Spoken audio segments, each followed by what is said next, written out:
আমাদের সিলেটের একজন আল্লাহর বহুত বড় ওলি ছিলেন।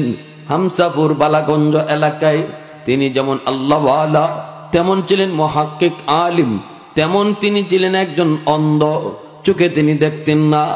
ওই সিলেট বালাগঞ্জ এই কুশিয়ারা নদীর এরিয়া জুইরা যত জিন্নাত আছে, সমস্ত জিন্নাতরা হুজুরের বিচার মানে রাত 12টার পর হুজুর জিন্নাতদের বিচার নিয়ে বসে। একদিন আমি মনে মনে চাইলাম, হুজুর আমারে খুব মায়া করতেন। যেদিন আমরা প্রথম ক্লাসে বসলাম ওই দিনই আর একজন হুজুর আইসে তিনি ডাক দিয়া বলতেছেন, বাবারা তোমরা হুজুরের ক্লাসে বসছো, বেয়াদবি করবা না। মনে রাখো তোমাদের পাশেই যে ছাত্রটা বসা, তোমার পাশেই যে তোমার ভাই বসা, হয়তোবা সে তোমার জাতের কেউ না, সে অন্য কোনো জাতের। তোমাদের ক্লাসে কিন্তু অনেক ছাত্র আছে যারা তোমাদের জাত না, ভিন্ন জাতির।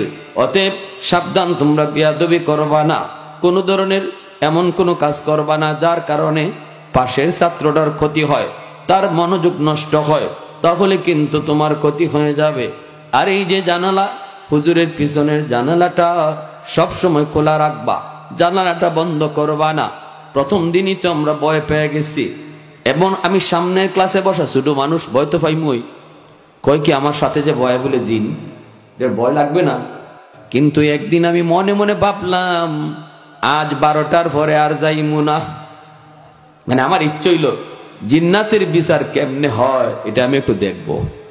11টা বেজে গেল, 11:30 বেজে গেল, হুজুর আমাকে অনেক আকাবিরদের কথাগুলি, কত সুন্দর সুন্দর কথাগুলি শোনাইতেছেন। এর ভিতরে হঠাৎ করে বলে ফেললেন, বাবা কয়টা বাজে? আমি বললাম হুজুর 11:30। আল্লাহ আল্লাহ, অনেক রাত হয়ে গেছে বাবা, তাড়াতাড়ি যাও, তাড়াতাড়ি দেয়া ঘুমাও, একটি পরে আবার সেহরির টাইম হয়ে যাবে। তখন আমি যাই না, বয়ে রইছি। হুজুর কয় নাসির যাও নাই? আমি পরে কই হুজুর আমি আজকে একটু দেখবো। হুজুরে কয় বাবা চলে যাও, এটা দেখা তুমি সহ্য করতে পারবা না। মাত্র খালি বের হয়ে আসছি, আইসা রুমে ঢুকবো, দিকে আমার ক্লাসমেট ও প্রস্রাব করতেছে, খাতিয়ার সাহেবের ছেলে, ছোট ছেলে প্রস্রাব করতেছে। হঠাৎ করে ও দৌড় দিয়ে রুমের ভিতরে ঢুকিয়া একদম মুখ দিয়ে ফেনা টেনা বের করে যায় অবস্থা। আমরা তাড়াতাড়ি ধরলাম, কি হয়েছে?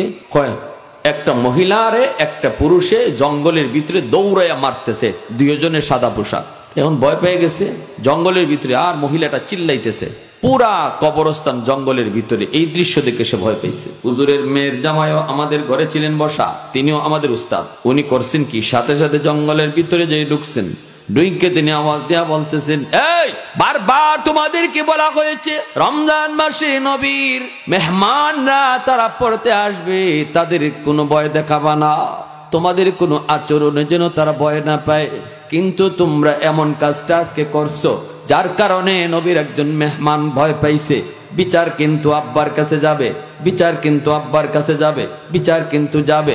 জঙ্গলের মাঝখানে একটা বাসন দিছেন, এই অদ্ভুত দৃশ্যগুলা দেখতেছি। আমার বয়স তখন 12 বছর।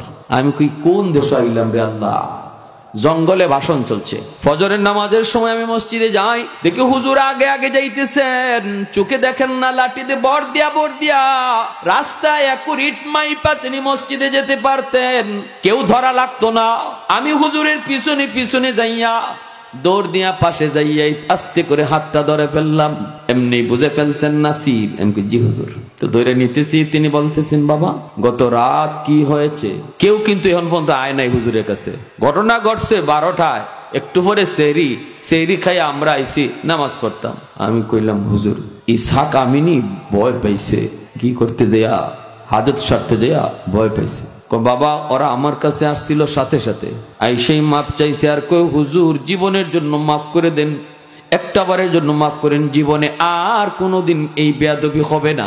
সে যে হাজত সারতে বসছে একটা ওয়ালের ভিতরে, ওয়ালটা ছোট মানুষ তো, মাথাটা আমরা দেখি নাই, মাথাটা আমরা দেখি নাই, বুঝতে পারি নাই এখানে একজন নবীর মেহমান হাজত সারতে বসছে।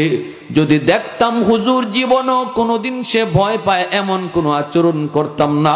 হুজুর মাপ চাই, মুহূর্তের ভিতরে হুজুরের কাছে যায় মাপ চাইছে। আল্লাহু আকবার জোরে কর।